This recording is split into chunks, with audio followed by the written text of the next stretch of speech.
Morning. Undavalli constructions సమర్పిస్తున్న business breakfast షోకి స్వాగతం. ఇన్ఫాక్ట్ మార్కెట్ సంబంధించి ఇది బ్యాడ్ మార్నింగ్ అని చెప్పుకోవాలి. సో ఇక్కడ ఇందాక మనం ప్లేట్స్ చూసాం, గ్రాఫిక్ ప్లేట్స్ లో ఏ మార్కెట్ ఎంత మేరకు నష్టపోయింది అనేది. డౌ జోన్స్ మరొక 1000 పాయింట్లు నష్టపోయింది లాస్ట్ నైట్. డౌ జోన్స్ 1000 పాయింట్లకు పైగా కోల్పోవటం ఈ వారంలో ఇది రెండోసారి. లాస్ట్ 9 ట్రేడింగ్ సెషన్స్ లోనూ డౌ జోన్స్ సుమారుగా 2800 పాయింట్లు కోల్పోయింది. సో అంతా బులిష్ గా ఉన్న సమయంలో ఒకసారిగా ట్రెండ్ రివర్సల్ అనేది మనకు కనిపిస్తుంది. నాస్డాక్ కావచ్చు, S&P 500 కావచ్చు, డౌ జోన్స్ కావచ్చు, recent highs or all time highs నుంచి 10% తగ్గి ప్రస్తుతం ట్రేడ్ అవుతున్నాయి. సో కరెక్షన్స్ ఈ 10 రోజుల నుంచి మార్కెట్స్ ను కుదిపి వేస్తున్నాయి, అతలాకుతలం చేస్తున్నాయి. డౌ జోన్స్ ఇందాక మనం అంటున్నట్లుగా లాస్ట్ వీక్ ఈ వీక్ లోనే మొదట్లో బిగినింగ్ లో అంటే అయితే ట్యూస్డే రోజు 1175 పాయింట్స్ నష్టపోతే మళ్ళీ నిన్న మరొక 1000 పాయింట్స్ నష్టపోయింది. సో ఆయిల్ ప్రైసెస్ కూడా వరుసగా కిందకు వస్తున్నాయి. వరుసగా 6th session Dow Jones Brent crude and NYMEX crude prices fall కనిపిస్తుంది. బ్రెంట్ క్రూడ్ ప్రస్తుతం $65 కిందకు వచ్చింది. సో చివరి 30 నిమిషాల్లో డౌ జోన్స్ లాస్ట్ నైట్ 450 పాయింట్లు కోల్పోయింది. సో దీని ప్రభావం ఏషియన్ మార్కెట్స్ మీద ఖచ్చితంగా కనిపిస్తుంది. సో హ్యాంగ్సెంగ్ లాంటివి 500 పాయింట్స్ కోల్పోయి నష్టాలతో ట్రేడ్ అవుతున్నాయి. SX నిఫ్టీ కూడా సుమారుగా 220-230 పాయింట్ల నష్టంతో ట్రేడ్ అవుతోంది. సో ఒక gap down, huge gap down అంటే ఏదో 50-100 పాయింట్లు కాదు. Maybe Nifty might lose 200 points in the opening day today. So ఏం జరుగుతోంది, ఏం జరగబోతోంది ఎవరికి అర్థం కాని పరిస్థితి. రకరకాల కారణాలని మనం అట్రిబ్యూట్ చేయటమే తప్ప ఇది ఈ ఫాల్ కి ప్రధాన కారణం అని చెప్పే ఒక బలమైన కారణం అంటే ఏది కనపడలేదు. యుఎస్ లో జాబ్స్ డేటా 45 years లో దగ్గర ఉంది. అంటే ఎకానమీ చాలా స్ట్రాంగ్ గా గ్రో అవుతోంది. అయితే అక్కడ ఫిజికల్ డెఫిసిట్ మనలాగానే వాళ్ళకు కూడా ఫిజికల్ డెఫిసిట్ పెరగబోతోంది. ఫిజికల్ డెఫిసిట్ ని కంట్రోల్ చేసేందుకు, కంటైన్ చేసేందుకు ఆర్ సెంటిమెంట్ ని ఇంప్రూవ్ చేసేందుకు డొనాల్డ్ ట్రంప్ కొన్ని స్టిమ్యులస్ మెజర్స్ ను ప్రకటిస్తూ ఉంటున్నారు. మరోవైపు అక్కడ సెంట్రల్ బ్యాంక్స్, అది ఫెడరల్ రిజర్వ్ కావచ్చు, ఇతర యూరోపియన్ సెంట్రల్ బ్యాంక్ కావచ్చు, వాళ్ళ బ్యాలెన్స్ షీట్స్ ని కాంట్రాక్ట్ చేసుకుని అంటే కుదించే ప్రయత్నం చేస్తున్నారు. సో వైపు లిక్విడిటీని హరించే ప్రయత్నం జరుగుతోంది సెంట్రల్ బ్యాంక్స్ వైపు నుంచి. ట్రంప్ లాంటి వాళ్ళు మళ్ళీ స్టిమ్యులస్ అంటున్నారు. సో ఒక గందరగోళ పరిస్థితి అని చెప్పుకోవాలి దీన్ని. ఎకానమీ చూస్తే చాలా బాగుంది, కానీ స్టాక్ మార్కెట్స్ చూస్తే వరుసగా అఫ్ కోర్స్ చాలా బాగా హ్యూజ్ రన్అప్ అనేది చూసాము. అక్కడ నుంచి కరెక్షన్ అనేది సహజమే, కానీ ఇంత స్టీప్ కరెక్షన్, ఇంత షార్ప్ కరెక్షన్ అనేది కొద్దిగా నివరపరిచే అంశం. బాండ్ ఈల్డ్స్ 4 సంవత్సరాల హైస్ దగ్గర ఉన్నాయి. ముందుగా బాండ్ మార్కెట్సే రియాక్ట్ అయ్యాయి, దాని తర్వాత ఈక్విటీ మార్కెట్స్ రియాక్ట్ అవుతున్నాయి. సో యుఎస్ లో ఒక S&P 500 ఇండెక్స్ కనుక మనం గమనిస్తే 60 stocks are trading below 20% off their 52-week highs. So అంటే బేరిష్ ఫేజ్ లోకి వెళ్తున్నాయి ఈ 60 స్టాక్స్ ప్రత్యేకించి. అవి మిగతా మార్కెట్ నోడి కిందకి లాగుతాయా? Let's wait and watch. But పరిస్థితి మాత్రం definitely there is a change in the overall picture. దాన్ని మనం అర్థం చేసుకునే ప్రయత్నం చేయాలి. అందుకనే మనం కొద్ది రోజులుగా అనుకుంటుంది స్థిమితంగా ఉండండి, మార్కెట్ ఏం చెప్తుందో, ఏం చెప్పదలుచుకుందో అర్థం చేసుకునే ప్రయత్నం చేద్దాం. Let us not estimate, guesstimate or over estimate, under estimate any of these changes. So market ని అర్థం చేసుకునే ప్రయత్నం చేద్దాం. ఈలోగా లాభాలు ఏమైనా ఉంటే స్వీకరించండి అని మనం కొద్ది కాలంగా అనుకుంటూనే ఉన్నాం. So maybe after a couple of days or after 10 days, 10 రోజులు మార్కెట్స్ కి అలా జస్ట్ వెయిట్ అండ్ వాచ్ లాగా చూస్తూ కూర్చోవడం ఎటువంటి తప్పు లేదు. ఇప్పటికే 5-6 రోజులు అయిపోయాయి. మేబీ నెక్స్ట్ వీక్ కొంత మనకు పరిస్థితి అర్థమయ్యే అవకాశం ఉంది. ఈలోగా నిఫ్టీలు, సెన్సెక్స్ లో రకరకాల లెవెల్స్ ని టచ్ చేస్తూ ముందుకు వెళ్తుంటాయి. 50 days, 100 days, 200 days, 200-day moving average చూస్తే మనకి నిఫ్టీకి సంబంధించి 10,042 ఉంది. దాన్ని కూడా టెస్ట్ చేసే అవకాశాలు కొట్టిపారేయలేం. అండ్ వరుసగా FIIs కూడా మన మార్కెట్స్ లో సెల్లింగ్ చేయడం చూస్తున్నాం. లాస్ట్ నిన్న కూడా 2,300 కోట్ల రూపాయల వర్త్ స్టాక్స్ వాళ్ళు అమ్మారు. అఫ్ కోర్స్ DIIs కొంటున్నారు. That's a natural phenomena. వీళ్ళు అమ్ముతున్నప్పుడు వాళ్ళు కొంటాం, వాళ్ళు అమ్ముతున్నప్పుడు వీళ్ళు కొంటాం. ఇద్దరు ఒకటేసారి అమ్మితే మార్కెట్స్ కొప్పుకూలిపోతాయి. సో ఆ పరిస్థితి రాకుండా DIIs కొంటున్నారు. సో 6వ తేదీన 1,718 crores వర్త్ స్టాక్స్ అమ్మారు. 7వ తేదీ 1,000 crores, 8వ తేదీ అంటే నిన్న 2,300 కోట్ల రూపాయల వర్త్ స్టాక్స్ ని FIIs సెల్ చేయడం చూస్తున్నాం. మరోవైపు క్వార్టర్లీ నెంబర్స్ చాలా బాగా వస్తున్నాయి. In fact ACC, Eicher Motors, Heidelberg Cement or Bharat Forge, Future Retail, ఇలా చిన్న పెద్ద అన్ని కంపెనీల తారతమ్యం లేకుండా అన్ని కంపెనీలు కూడా క్వార్టర్లీ ఎర్నింగ్స్ ని చక్కగా ప్రకటిస్తూ వస్తున్నాయి. అండ్ నిన్న వచ్చిన రిజల్ట్ లో కూడా majority of the results were good. ఎక్కడైనా అడపాదడప బ్యాడ్ రిజల్ట్స్ కనిపిస్తున్నాయి. కానీ ఇవాళ కూడా ఒక results heavy day. SBI result రాబోతుంది ఇవాళ, అలాగే బ్యాంక్ ఆఫ్ బరోడా రిజల్ట్ రాబోతుంది, M&M రిజల్ట్ రాబోతుంది. సో నిఫ్టీలో ఒక 5 కంపెనీల రిజల్ట్స్ ఇవాళ రాబోతున్నాయి. సో ఎటువంటి రిజల్ట్స్ వచ్చినా కూడా ఆఫ్ కోర్స్ ఆయా స్టాక్స్ లో మనం పాజిటివ్ ట్రెండ్ చూస్తున్నాం, రిజల్ట్స్ బాగా పాజిటివ్ వచ్చిన కౌంటర్స్ లో. బట్ ఓవరాల్ గా మాత్రం నెగిటివ్ ట్రెండ్. ఎందుకంటే నిన్న క్లోజింగ్ గమనించిన వాళ్ళకి మార్కెట్స్ ఇక ఆగిపోతాయిలే, నష్టాలు ఇక్కడతో వరస్ట్ అయిపోయింది అని అనిపించింది. బట్ మళ్ళీ వాళ్ళు మార్నింగ్ ఈ ట్రెండ్ గమనిస్తుంటే లాభం లేదు, ఇక మార్కెట్స్ పని అయిపోయింది. సో ఇలాగా ఎప్పటికప్పుడు జంపింగ్ టు కన్క్లూజన్స్ అనేది కుదరదు ఈ మార్కెట్లో. జాగ్రత్తగా, బ్యాలెన్స్డ్గా, స్థిమితంగా, నిగ్రహంగా, నిబ్బరంగా ఇలా ఇటువంటి పదాలతో మనం ముందుకి సాగాలి. జాగ్రత్తగా ఉండాలి, ఎవరు ప్యానిక్ కావద్దు. అలా అని చెప్పేసి బాగా తగ్గింది కదా, 30%, 40% తగ్గింది కదా అని యావరేజింగ్ చేసుకోవడం, లేదా ఫ్రెష్ మనీ కమిట్ చేయడం ప్రస్తుతానికి ఆపండి. అలా అని పూర్తిగా దూరంగా ఉండమని కాదు. Let's wait and watch. Analyst ఏమంటున్నారు అడిగి తెలుసుకుందాం.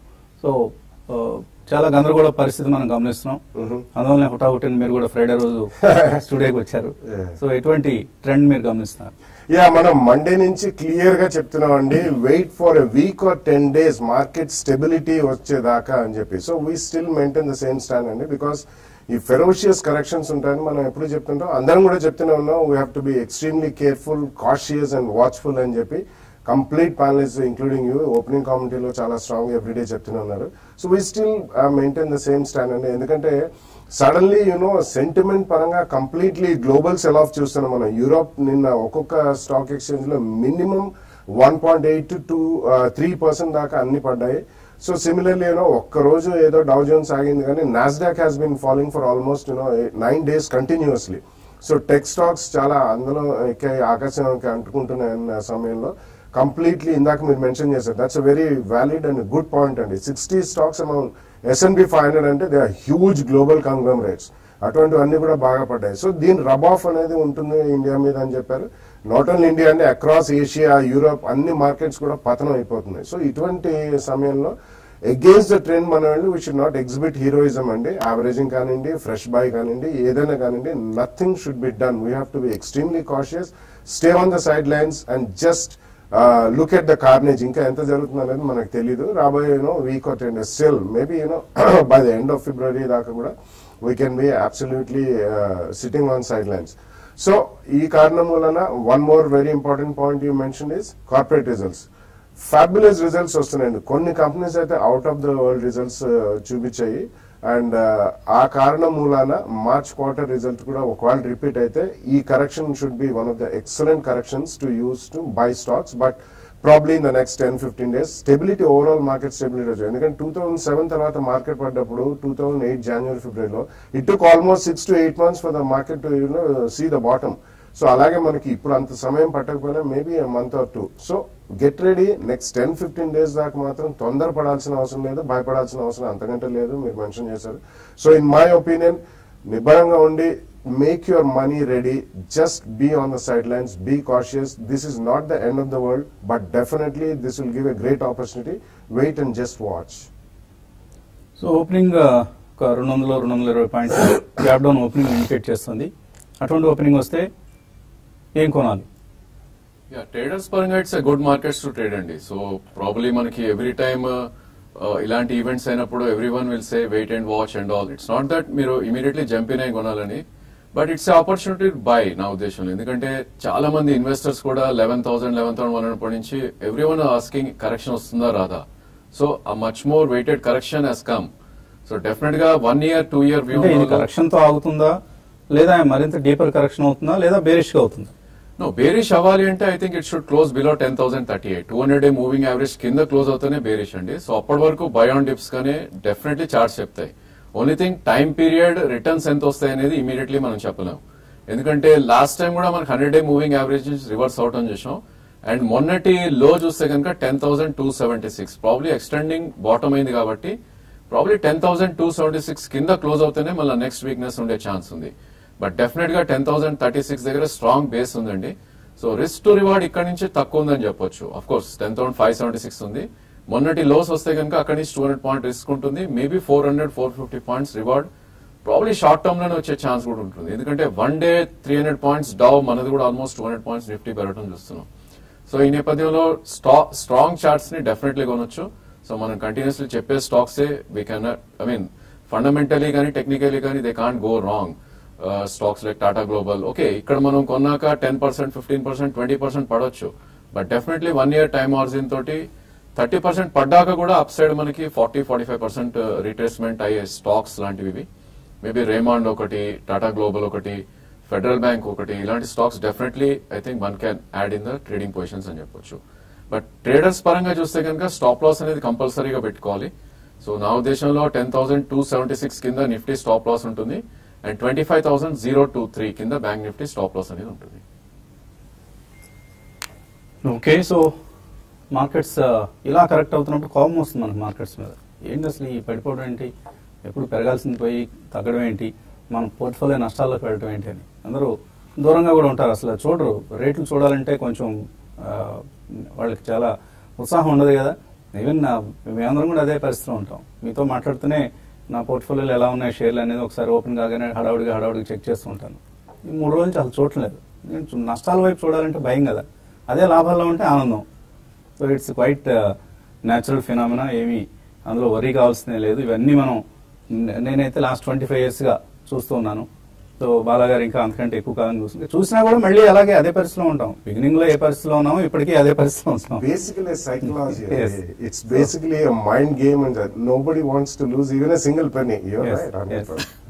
సో ఏమి కొత్తగా వచ్చిన వాళ్ళు ఎస్పెషల్లీ ఎందుకు చెబుతున్నాం అంటే ఇవన్నీ మేము అనుభవించి ఉన్నాం కాబట్టి కొత్త వాళ్ళకి మా అనుభవాల నుంచి కొద్దిగా వాటిని పంచుకునే ప్రయత్నం చేస్తే ఏమైనా ఇటువంటి సమయాల్లో గాబరా పడకుండా ఉంటారు, ఆందోళన పడకుండా ఉంటారు అనేది. భయపడాల్సిన అస్సలు అవసరం లేదు. అండ్ అందరి దగ్గర డబ్బులు ఉన్నాయి కదా, రెడీగా పెట్టుకోండి. చక్కగా మీ బ్యాంక్ బ్యాలెన్స్ నుంచి మనీని ఈక్విటీ మార్కెట్స్ కి డైవర్ట్ చేయడానికి సిద్ధంగా ఉండండి. కొంచెం స్థిమితంగా ఉండండి, హడావుడేమొద్దు. ఎక్కడో మళ్ళీ పాత రూమర్లన్నీ మళ్ళీ గుర్తుకొస్తూ ఉంటాయి. ఆ రోజు ఆ షేర్ చెప్పారు, అప్పుడు కొనలేకపోయాం, ఇప్పుడు ఈసారి కొందామని. అలా వద్దండి, ట్రెండ్ మారిపోయింది. మళ్ళీ ఫ్రెష్ స్టాక్స్, ఫ్రెష్ ఐడియాస్ ఎప్పటికప్పుడు జనరేట్ అవుతూ ఉంటాయి. ఏది ఇన్ వోగ్ అంటే ఏది ట్రెండీగా ఉంది అనేది మనం గమనించాలి. ట్రెండ్ ఈజ్ యువర్ ఫ్రెండ్ అని మనకి రాజేంద్ర గారు చెప్తుంటారు కదా ఈ వర్క్ షాప్స్ కదా వచ్చినప్పుడు. సో ఏ ట్రెండ్ నడుస్తుంది అనేది మనం గమనించి ఆ ట్రెండ్ కి తగ్గట్లుగా బిహేవ్ చేయాలి. That's the only way to earn money from the markets. ఇప్పుడు ఒకవేళ సెల్లింగ్ ఆపర్చునిటీ అనుకోండి, సెల్ చేయాలి. ఎప్పుడు బై చేస్తూనే వెళ్తే ఎలాగా? So some times we should be prepare to even short cell also. కొన్ని మెయిల్స్ అందాయి మనకు. శేషాద్రి మెయిల్ పంపించారు. సట్లైజ్ టెక్స్టైల్స్ 109 రూపాయలు కొన్నారు, మనం వాల్యూ బైగా రికమెండ్ చేసినప్పుడు కొన్నారట, ఇప్పుడు 85 అయిపోయింది, ఏం చేయాలి? రిజల్ట్ లో మిక్స్డ్ రిజల్ట్ వచ్చిందండి సట్లైజ్ టెక్స్టైల్స్ సంబంధించి. సో కొద్దిగా మార్జిన్స్ తగ్గాయి, but top line was okay. So technical ఎలా ఉంది, ఇంకా ఎంత కరెక్షన్ వచ్చే అవకాశం ఉంది?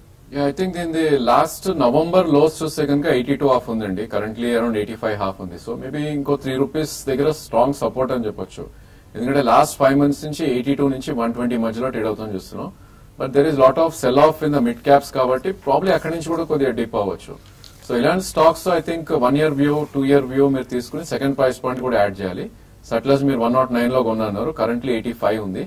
సో నా ఉద్దేశంలో 82 కట్ అయిందంటే కనుక ఇది 75 or 70 దాకా కూడా డౌన్ సైడ్ రావచ్చు. సో అక్కడ మీరు సెకండ్ ప్రైస్ పాయింట్స్ లో 1 year వ్యూ తో డెఫినెట్లీ యాడ్ చేయొచ్చు. తగ్గుతుంటాయండి, ఇంక ఇక్కడ నుంచి మనం చెప్పిన అన్ని కూడా తగ్గిపోతాయి, అందులో ఎటువంటి సందేహం లేదు. కాకపోతే మళ్ళీ పెరిగేందుకు స్కోప్ ఉన్న స్టాక్స్ ని జనరల్ గా చెప్పడం జరిగింది. ఎక్కడైనా 1-2 కోలుకోలేకపోతే అది మా తప్పు కాదు, మార్కెట్ తప్పు. కంపెనీలో ఏమీ మార్పు లేదు. ఓన్లీ మార్కెట్ లో వచ్చిన కరెక్షన్ కి ఈ కంపెనీలన్నీ కూడా బలి కావాల్సిందే. ఈ అంశాన్ని గమనించండి, హడావుడిగా యావరేజ్లు మాత్రం చేయొద్దు. ఇంకా మరిన్ని కాల్స్, మెయిల్స్ తీసుకున్నాను కాసేపు ప్రకటనలో.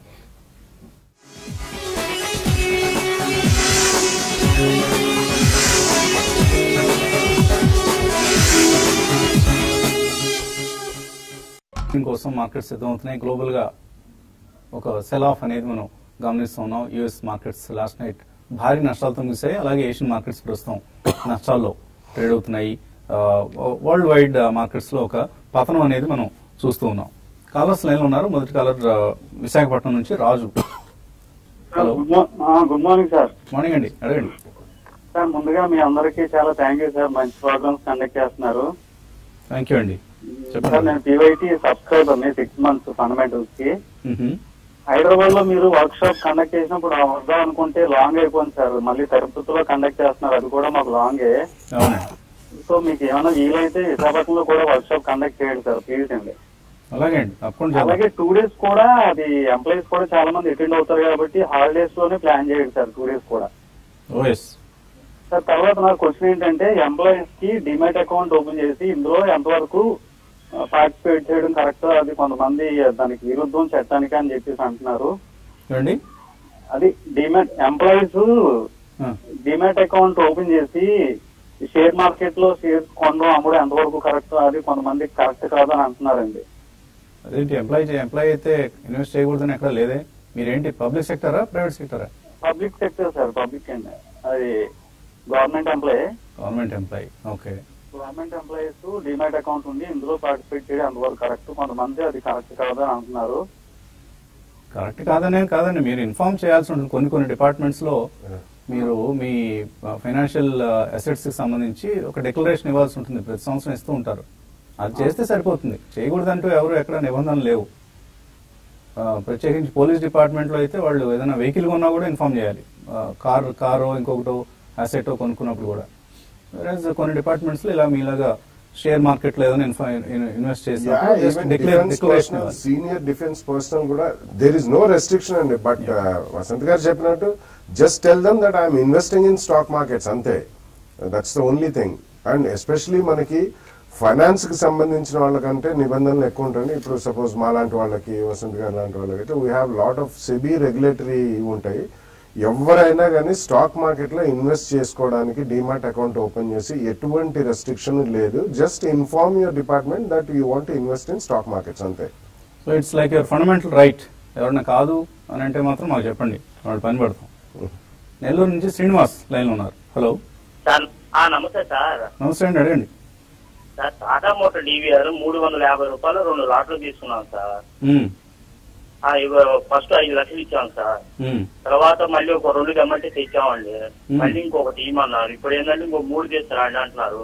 దాని పొజిషన్ ఉంచమంటారా తీసేయమంటారా అడుగుదాం తమరు ఫోన్ చేశాం సార్. ఎందుకు మీరు నెక్స్ట్ వీక్ తిరుపతి వస్తున్నారా? వస్తాను సార్.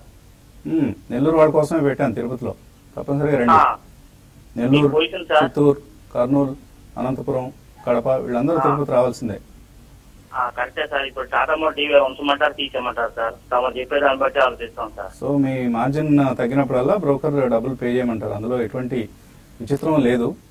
సో ఎటువంటి సలహా ఇస్తారు? రాంగ్ స్టాక్ లో ఉన్నారండి. మనం ఎవ్రీ టైం మీరు షో జాగ్రత్తగా చూస్తే కనుక ఐ థింక్ మారుతిని రికమెండ్ చేయడం జరిగింది. టాటా మోటార్స్ ని ఎవ్రీ టైం అవాయిడ్ చేయమని చెప్పాము, ఎందుకంటే అది చాలా లోవర్ లోస్ ఫామ్ అవుతుంది చూస్తూ అండ్ బేరిష్ గా ట్రేడ్ అవుతుంది. సో ఆల్రెడీ మీరు హై రేట్ లో స్ట్రక్ అయి ఉన్నారు. So 200 rupees current market price ఉంది. నా ఉద్దేశంలో ఐ థింక్ మొన్నటి లో కింద 5 రూపీస్ మీరు స్టాప్ లాస్ పెట్టుకోవాలండి ఇప్పటికైనా అట్లీస్ట్. నిన్న క్లోజింగ్ 210, 2 days లో 197, అంటే ఇక్కడ నుంచి 13 రూపాయలు పడినా కూడా అక్కడి నుంచి 5 రూపీస్ అంటే 192 కింద క్లోజింగ్ బేసిస్ మీరు స్టాప్ లాస్ పెట్టుకోవాలి. బట్ ఇలాంటి స్టాక్ లో పుల్ బ్యాక్ కూడా మీకు ఎక్కువ రాదండి. నా ఉద్దేశంలో ప్రాబ్లీ 233 నుంచి 240 వరకు అప్ సైడ్ రావచ్చు ఇన్ కేస్ మార్కెట్ చాలా స్విఫ్ట్ గా రికవర్ అవుతే. సో అక్కడ మీరు లాసెస్ అనేది డెఫినెట్లీ స్టాక్ లో బుక్ చేసుకోవాల్సి ఉంటుంది. ఓకే అండి. సో బ్రోకర్ మిమ్మల్ని పట్టమంటున్నాడు డబ్బులు అని అంటే అది మీ వాల్యూ తగ్గినప్పుడల్లా, ప్రైస్ ఎరోజన్ జరిగినప్పుడల్లా ఫ్రెష్ మార్జిన్ వాళ్ళకి సబ్మిట్ చేయాల్సి ఉంటుంది. అందులో ఏమీ తప్పేం లేదు, బ్రోకర్ డబ్బులు అడగటం ఏం తప్పలేదు. దాన్ని మీరు అర్థం చేసుకోవాలి. ఫ్యూచర్స్ అండ్ ఆప్షన్స్ లో ట్రేడ్ చేస్తున్న ప్రతిసారి ఇలాంటి ప్రాబ్లం వస్తుంది. ప్రత్యేకంగా ఫ్యూచర్స్ లో మీరు పొజిషన్ తీసుకున్నప్పుడు ప్రైస్ తగ్గినప్పుడల్లా బయింగ్ చేస్తే మార్జిన్ మనీ పే చేయాల్సిందే. అలాగే మార్కెట్ పెరుగుతున్నప్పుడు సెల్లింగ్ చేసినప్పుడల్లా ప్రైస్ పెరుగుతుంటే మార్జిన్ పే చేయాల్సిందే. సో అది గమనించాలి.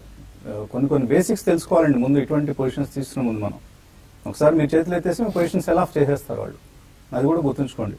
తర్వాత వేణుగోపాల్ లైన్ లో ఉన్నారు. హలో హలో అడగండి వేణుగోపాల్.